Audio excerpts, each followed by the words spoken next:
Olá, estamos iniciando mais um capítulo do livro Cartas e Crônicas, pelo Espírito Irmão X, na psicografia de Francisco Cândido Xavier, como parte do nosso projeto da Fraternidade Cláudio Cidade, de fazer a leitura dessas páginas do Irmão X.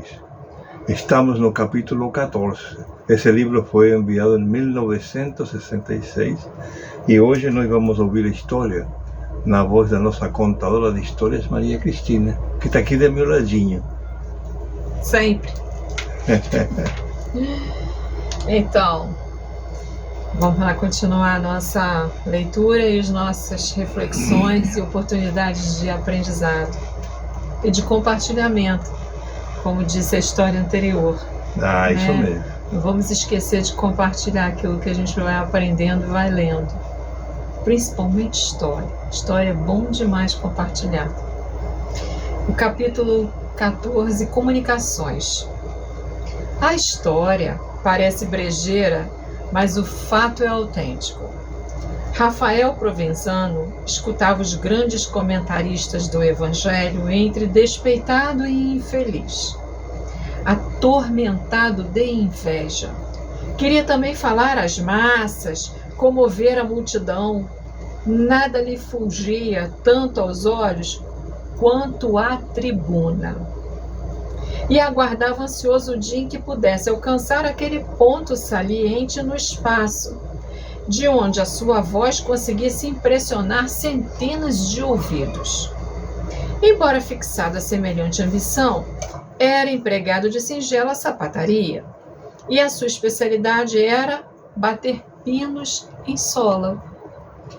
Basta às vezes surpreendia-se no trabalho, mentalizando o público enorme, e ele a falar, sob aplausos quentes. Talvez por isso fosse ranzinza, conflito permanente entre a vocação e a profissão. A família e os companheiros pagavam a diferença. A esposa e os 4 filhos em casa sofriam-lhe a teimosia e o desespero. Irritadíssimo por dar cá aquela palha, classificava-se a conta de tirano doméstico. Apurava com esmero o hábito de chacoalhar e ferir. A atenção não se limitava ao círculo mais íntimo. A parentela toda aguentava espancamentos morais. Entre amigos era temido na condição de crítico impertinente.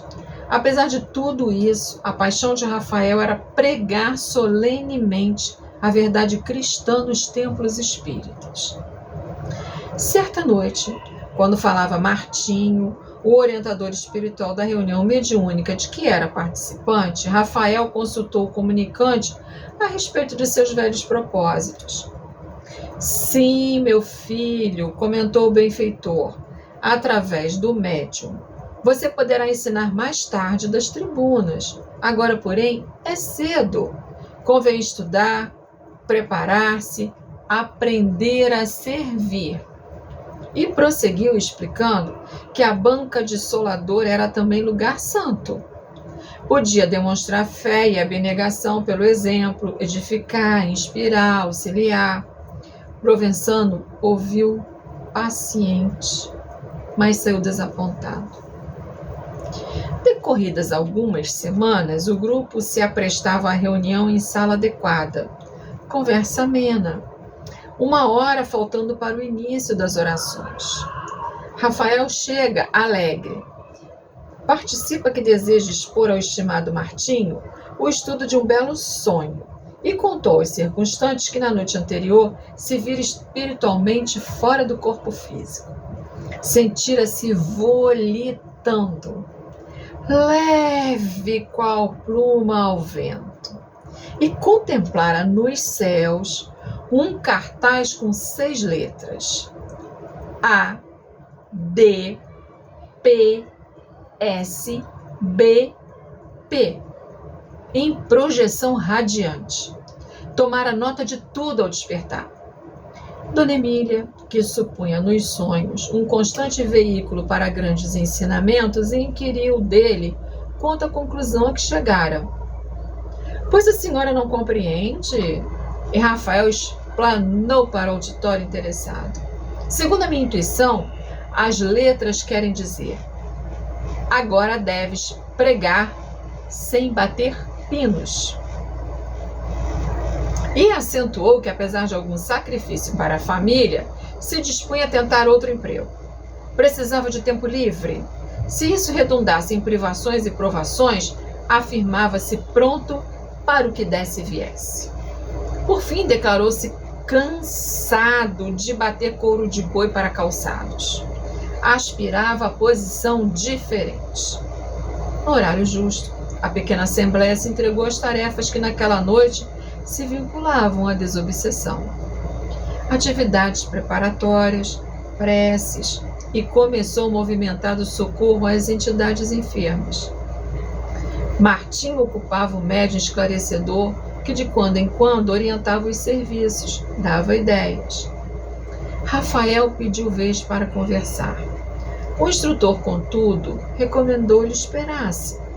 Necessário desincumbir-se de obrigações mais urgentes. Iam se entender no fim. Com efeito, ao término das atividades, Martinho convidou-o à palavra.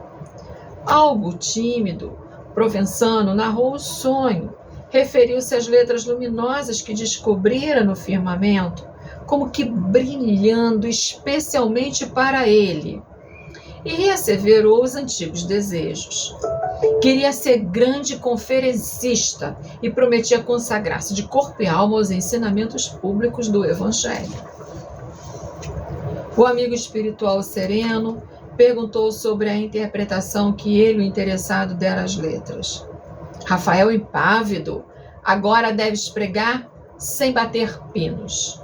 O benfeitor espiritual, todavia, pintou expressão de complacência no rosto do médium e observou: efetivamente, Rafael, você esteve fora do corpo de carne e viu de fato a mensagem do plano espiritual. Mas engana-se quanto ao que julga ter lido. As letras querem dizer simplesmente: antes de pregar, seja bom primeiro. É o básico de interpretação do nosso companheiro. É isso mesmo, né? A interpretação estava meio diferente. Muito bom. Antes de pregar, seja bom primeiro. Esse é um ensinamento para nós todos, né? Antes de pregar, seja bom primeiro. Tá bom? Muito obrigado. Então, nos veremos na próxima. Até a próxima semana. Até a próxima.